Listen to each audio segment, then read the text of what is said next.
Hi, it's May and welcome to today's video where I redraw some of your or my viewers' characters. I did one video like this before, and since I enjoyed drawing the characters for the last video a lot and have gotten new submissions, I decided to make a part 2. First, I wanted to thank everyone for sending in a character. I loved seeing the designs and hearing more about their backstories. Let's now get to the characters I chose to draw today.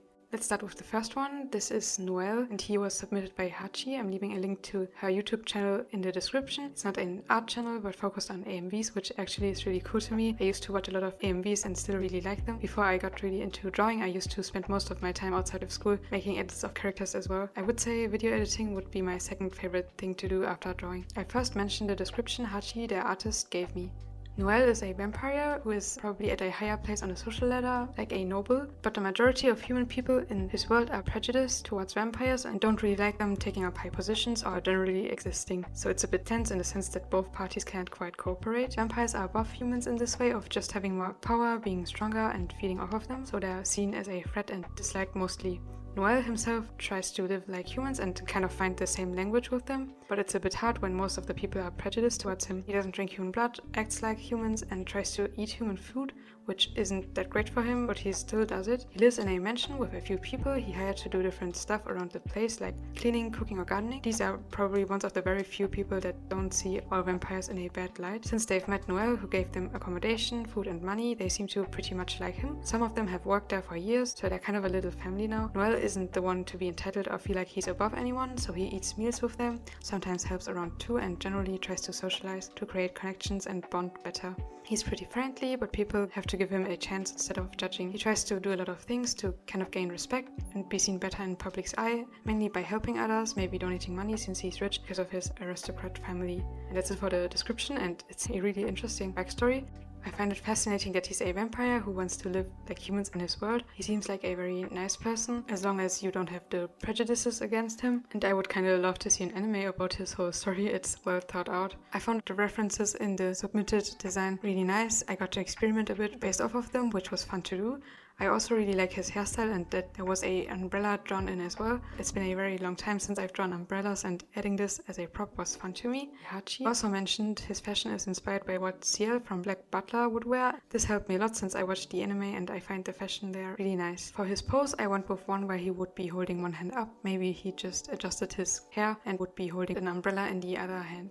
I drew in a long sleeve shirt with a bow inspired by the references and what I saw in the design. I looked up some references for drawing the folds like in Victorian or Lolita fashion, and I love the aesthetic myself as well as drawing the frilly clothes in it. Color-wise, I tried out a lot of things since I like exploring the options. I tried out using turquoise, red, blue, purple and gold hues and combining them in various ways, often with white. Since Noelle's hair is white, I didn't want the part right underneath it to be white as well to make the hair stand out more. I also wanted the pants and bow to have a darker color than the shirt and for his red eyes to stand out. I find setting small constraints like these helps with deciding on colors you want to go for when drawing characters. Here I added in some lighting in the end. It's pretty subtle. I went with some turquoise light from the left and pink light from the right. For the final version, I went with a white shirt combined with blue tones, and this is how the first OC Noelle turned out. I enjoyed drawing him and learning some things about his backstory. Let's move on to the second character, which is Wisteria, and she's the OC from Carmen on YouTube. And here's the description for this character. Wisteria is based off in the old times, maybe in the 1600s, in a different dimension. She's an elf who is kind and cares for the townsfolk. She has a stubborn side though. Her kingdom is fairly poor, and so she has to find ways on how to help her town. She's a leader. That's it for the description. I love her hairstyle and how much volume it has. The color of her hair and eyes together look really pretty to me. The red bow is also a nice striking accessoire. Also, I got reminded a bit of Vajala or Schleichtoys from seeing her design. They were basically these elves with pretty designs I had as figurines to play with as a child. Another world from my childhood I got kind of reminded of while drawing her is Bellasera. It's mostly about magical horses, but there are elves in the world as well. I really love the world there. It has a pretty visual aesthetic to me and I have many fond memories of it. But enough rambling about nostalgia and my childhood. Let's talk about the illustration of Wisteria. For the pose, she has her left arm lifted up in front of her chest. I also noticed the perspective looked more like she's viewed from above than for the other illustration. It's been a very long time since I've drawn a medieval looking outfit like here, so looking up references was very helpful. I had a difficult time with figuring out the perspective of the laces while drawing her. I also like the short poofy sleeves. Seeing outfits like these also reminds me of Disney princesses or Barbie. All of this is giving me a lot of nostalgia. I at first didn't include her red bow, but in the end I also also added this since I found it gave the illustration a nice pop of color. I also moved her head more to the left as I was drawing this. However, I realized afterwards that I would prefer it to be more on the right, so I adjusted this again in the end. For some reason, I found her head looked too far off to the right, but when adjusting this, I moved it too far, meaning I'd have to fix it afterwards again. So in a way, I was unfixing my drawing. Does something like this ever happen to you as well? Sometimes just waiting until you're finished with the whole illustration to make adjustments like these can work. You might find something looks off at one time, even if at other times it doesn't. That's why it can work to wait until you've drawn the illustration and looked at your drawing multiple times. Also, adjusting a finished illustration with matched layers where you can simply paint over often works much faster for me than adjusting the line art and color layers manually. Drawing Wistaria's hair was really enjoyable. I don't draw long, voluminous hair often, and making hair strands look nice and flowy is fun to me. When it came to coloring, I went off what I saw in the reference. The colors look a bit warmer overall than in the initial art to me here. I once again added some lighting in the end. Here it was from the left and changed up the mouth, and this is how my drawing of Wistaria turned out.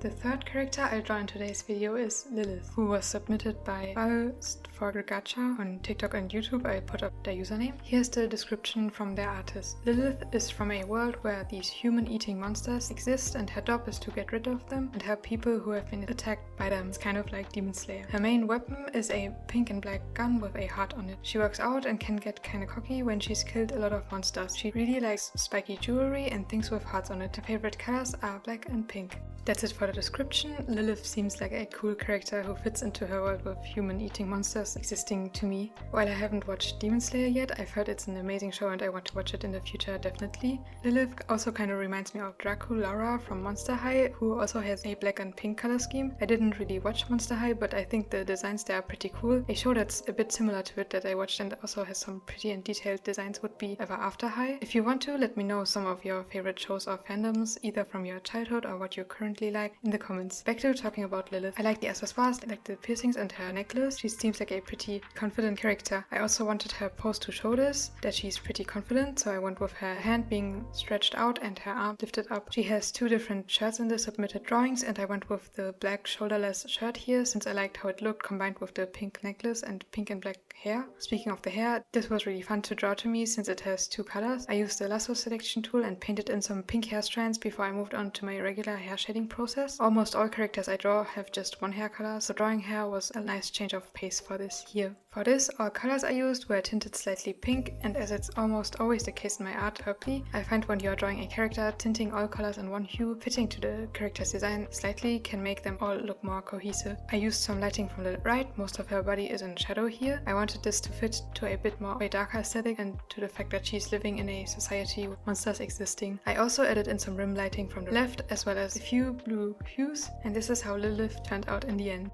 The last character I talk about is Ezran, submitted by Pandora Cats on YouTube and Instagram. Let's start with his description. Ezran is part of the royal family in a kingdom located in the desert. Unbeknownst to even himself, he is actually a bastard son had when the queen couldn't get pregnant. He has an amulet with a green jewel around his neck. This is called Yasna. When he was killed during a fight, a mysterious person came to him in a vision and offered him this amulet. Yasna tells him secrets that he shouldn't be able to know, but in turn his life is bound to it and he will die if he has it off for too long. And I find this amulet is a really nice accessoire in his design, and giving characters a accessoire like this that is connected to their backstory and has bigger power in the whole story of their universe can make their designs really unique and help with portraying the story through the design only. I find it pretty cool that Ezran's outfit has some asymmetry, with his coat being on one side only. He also has two differently colored eyes which make him stand out. Also, since his name is Ezran, I had to think about the Dragon Prince, a show I like a lot. One of the main characters there is also called Ezran. Ezran's clothing style also is a bit fitting to that show or Avatar: The Last Airbender. I really like these kind of fantasy-inspired clothes, and I learned a lot from drawing them since usually in real life I mostly see modern streetwear. The arm protectors with the small capes hanging from them are cool accessoires as well. Speaking of these capes, while drawing him I was figuring out how I wanted the cape coming from his left arm accessoire to look, whether I wanted it to be completely visible or just partly. I made it fully visible in the end. I also decided to have him hold his amulet in the pose I drew for him since it's such an important accessoire for him. I don't draw hairstyles without bangs that often, so doing this here was nice. Similarly to what I did for Lilith before, I tinted all colors of his outfit slightly, and this time in a turquoise hue. Finally, when it came to shading, I added in some pink hues here. I noticed I often like to use contrasting colors for this, like for Lilith with a warmer palette it was blue, and for Ezran with his colder palette pink. And after I added in a bit of lighting from the right on a overlay layer in the end, the drawing of Ezran was finished.